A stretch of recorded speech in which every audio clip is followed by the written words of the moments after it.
আসসালামু আলাইকুম প্রিয় শিক্ষার্থীবৃন্দ, কেমন আছো তোমরা সবাই? আশা করি ভালো আছো। তোমরা ইতিমধ্যে জেনে গেছো চট্টগ্রাম বিশ্ববিদ্যালয়ের 2025 সালের ভর্তি বিজ্ঞপ্তি প্রকাশ পেয়েছে। আজকে আমরা এই বিষয়ে পূর্ণাঙ্গ ডিটেলস নিয়ে আলোচনা করব।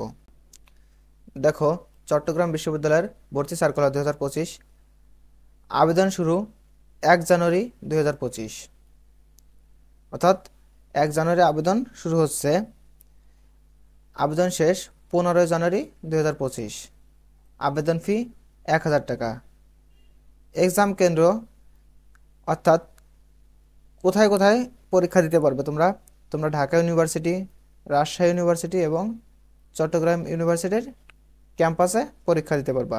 এই 3 জায়গায় তোমরা ভর্তি পরীক্ষাটা দিতে পারবা।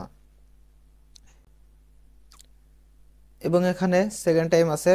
সেকেন্ড টাইমারদের ক্ষেত্রে 3 মার্ক বিয়োগ করা হবে, অর্থাৎ যে মার্ক পাবে তার থেকে 3 মার্ক বিয়োগ দেওয়া হবে। জিপিএ এর উপর 20 মার্ক রয়েছে। এক্সাম ডেট: এ ইউনিট 1 মার্চ 2025 এবং এ ইউনিটে আবেদন যোগ্যতা 8.25। বি ইউনিট 8 মার্চ 2025, এখানে আর্টসদের জন্য 7.00 এবং কমার্সদের জন্য 7.50। সি ইউনিট 15 মার্চ 2025, এখানে আবেদনের যোগ্যতা 8.00। ডি ইউনিট 22 মার্চ, এখানে আবেদন যোগ্যতা 7.50।